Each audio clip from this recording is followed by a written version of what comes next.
राधे राधे, जय श्री कृष्णा। आशा करती हूँ आप सभी कान्हा जी की कृपा से अच्छे होंगे और स्वस्थ होंगे। आज की वीडियो में आप सभी जानेंगे नवरात्रि के दिनों में लड्डू गोपाल जी की सेवा कैसे करें, लड्डू गोपाल जी को भोग क्या लगाएं, साथ ही आप लड्डू गोपाल जी को माता रानी की चौकी पर विराजमान कर सकते हैं या फिर नहीं, साथ ही लड्डू गोपाल जी को अन्न का भोग लगा सकते हैं या फिर नहीं। आज की वीडियो में आप सभी संपूर्ण जानकारी पाएंगे। वीडियो अगर आपको पसंद आए तो प्लीज़ लाइक शेयर करें। चैनल पर अगर नए हैं तो चैनल को सब्सक्राइब करना ना भूलें, बेल आइकन को प्रेस कर लें, जिससे आप सभी को लड्डू गोपाल जी की सेवा से जुड़े साथ ही व्रत और त्योहारों की वीडियोज़ भी देखने को मिलेंगी। तो भक्तों, लड्डू गोपाल जी की सेवा हम सभी बाल स्वरूप में करते हैं और नवरात्रि हो या फिर कोई भी फेस्टिवल हो तो लड्डू गोपाल जी की सेवा विशेष प्रकार से की जाती है, यानी कि बड़ी ही धूमधाम से हम सभी त्यौहार मनाते हैं। उसी तरह से लड्डू गोपाल जी की सेवा भी की जाती है। तो नवरात्रि का जो पर्व है हमारे हिंदू धर्म में एक विशेष महत्व रखता है। इन पूरे 9 दिनों में माता रानी की विशेष पूजा अर्चना की जाती है, कलश की स्थापना की जाती है, प्रथम दिन और व्रत का संकल्प लिया जाता है।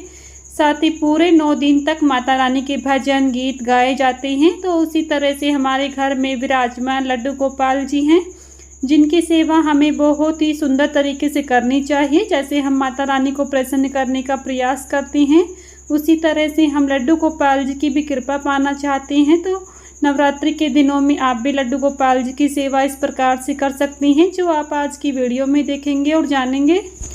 नवरात्रि के जो पूरे 9 दिन होते हैं बहुत ही शुभ और पवित्र माने जाते हैं। कहते हैं माता रानी साक्षात अपने भक्तों के घर में विराजमान रहती हैं। नवरात्रि के दिनों में आप लड्डू गोपाल जी को सुबह जल्दी उठाएं। जैसे आप सुबह में जल्दी उठेंगे उसी तरह से लड्डू गोपाल जी की सेवा भी करें।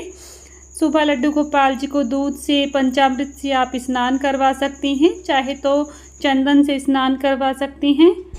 आप अपने समय के अनुसार लड्डू गोपाल जी को सुबह उठा लें, उसके बाद दूध का भोग लगाएं, जल पिलाएं और इसकी थोड़ी देर बाद आप उन्हें स्नान कराएं। शारदीय नवरात्रि का जो पावन पर्व है वो इस साल यानी कि साल 2025 में 22 सितंबर से शुरू होने वाला है और ये 1 अक्टूबर को समाप्त होंगे। यानी कि इस बार जो है कि नवरात्रि पूरे 10 दिनों की मनाई जाएगी। नवरात्रि के पूरे दिन माँ दुर्गा को समर्पित माने जाते हैं। तो माँ दुर्गा को प्रसन्न करने का हम सभी प्रयास करते हैं। ऐसे ही हमें लड्डू गोपाल जी की सेवा करनी चाहिए। जब कोई फेस्टिवल आता है, नवरात्रि आती हैं, तो लड्डू गोपाल जी का विशेष श्रृंगार किया जाता है। उन्हें सुंदर सा श्रृंगार करें। पूरे 9 दिनों में आप लड्डू गोपाल जी को अलग अलग रंग की पोशाक पहनाएं। तो देखिए, नवरात्रि के जो पर्व हैं इन दिनों में माता रानी का प्रिय जो रंग होता है वो लाल होता है और साथ ही लड्डू गोपाल जी का जो प्रिय रंग है वो पीला है। तो आप लड्डू गोपाल जी को नवरात्रि के पूरे 9 दिनों में लाल और पीले रंग की पोशाक ज़्यादा से ज़्यादा पहनाएं। साथ ही अगर आप नई पोशाक पहनाना चाहते हैं तो आप पहना सकती हैं, वरना आपके पास जो भी पोशाक है आप उन्हें पहना सकती हैं। हर दिन आप एक नया कलर लड्डू गोपाल जी को पहना सकती हैं। तो देखिए, इस नवरात्रि के पूरे 9 दिनों में आप लड्डू गोपाल जी को संपूर्ण सेवाएँ दें। इत्र की सेवा जरूर करें, साथ ही पुष्पों की सेवा करें और लड्डू गोपाल जी को दर्पण की सेवा करें। ये कुछ ऐसी सेवाएं होती हैं जो आप लड्डू गोपाल जी को ज़रूर से करें। रोज़ाना आप नहीं कर पाते हैं तो फेस्टिवल के दिनों में आप ज़रूर करें, जिससे हमारे लड्डू गोपाल जी रीझ जाते हैं, अपने भक्तों पर अपनी कृपा बरसाते हैं। तो देखिए, हमारे दोनों ही बाल गोपाल जी जो है कि सुंदर सा श्रृंगार करके अपने सिंहासन पर विराजमान हो चुकी हैं। तो इस तरह से आप भी लड्डू गोपाल जी का नवरात्रि में सुंदर सुंदर श्रृंगार करें। अब हम धूप और दीप जला लेते हैं। तो देखिए, कई बार भक्तों के ऐसे प्रश्न आते हैं कि क्या हमें लड्डू गोपाल जी को माता रानी की चौकी पर विराजमान करना चाहिए या फिर नहीं। तो देखिए, लड्डू गोपाल जी की जो सेवाएं होती हैं, दिन भर में बहुत सी ऐसी सेवाएं होती हैं जो हमें देनी होती है।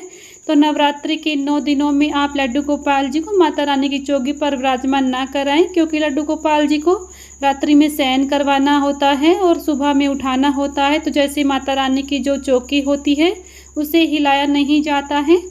तो आप लड्डू गोपाल जी को अलग से सुबह में सेवा इस प्रकार से कर सकती हैं। अलग से एक चौकी दूसरी लगा लें। अगर आप साथ में पूजा करना चाहते हैं तो आप पहले माता रानी की सुबह में पूजा आरती कर लें, उसके बाद आप लड्डू गोपाल जी की सेवा कर सकती हैं। अपने समय के अनुसार आप इस तरह से सेवा लड्डू गोपाल जी को ज़रूर दें।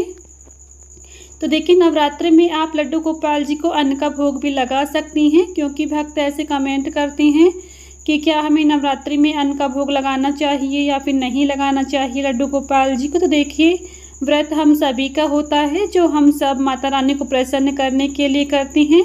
और जो हमारे बाल गोपाल लड्डू गोपाल जी हैं, उनका कोई व्रत नहीं होता है, उन्हें आप अन्न का भोग भी लगा सकती हैं, फल का भोग लगा सकती हैं।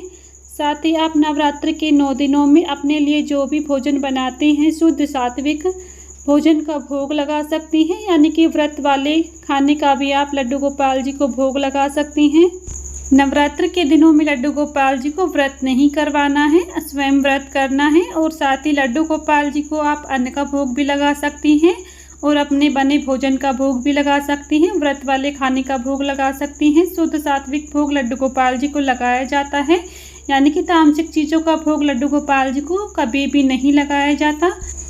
इस तरह से आप नवरात्र के पूरे 9 दिनों में लड्डू गोपाल जी का सुंदर सुंदर श्रृंगार करें, उनका मनपसंद भोग उन्हें लगाएं। माखन मिश्री का भोग लगा सकती हैं, तो उन्हें प्रसन्न करने का हर संभव प्रयास करें। तो भक्तों, जिस प्रकार से हम माता रानी को प्रसन्न करते हैं, उसी प्रकार से हमें लड्डू गोपाल जी को भी प्रसन्न रखना चाहिए। साथ ही लड्डू गोपाल जी की सेवा आप नवरात्र के दिनों में इस प्रकार से कर सकती हैं। तो देखिए मैंने यहाँ पर आरती पूजा कर ली है, साथ ही लड्डू गोपाल जी को खीर और पूड़ी का भोग लगाया है। और इसके बाद मैंने थोड़ी देर हरि नाम कीर्तन किया और साथ ही लड्डू गोपाल जी की सेवा भी संपन्न हो चुकी है, सुबह की सेवा। इस प्रकार से आप भी नवरात्र के दिनों में लड्डू गोपाल जी की सेवा कर सकती हैं। आज का वीडियो अगर आपको थोड़ा भी पसंद आया है तो प्लीज़ वीडियो को लाइक शेयर करें। चैनल पर अगर नए हैं तो चैनल को सब्सक्राइब करना ना भूलें, बेल आइकन को प्रेस कर लें, जिससे आप सभी को लड्डू गोपाल जी की सेवा से जुड़ी साथ ही व्रत और त्योहारों की वीडियोस भी देखने को मिलेंगी।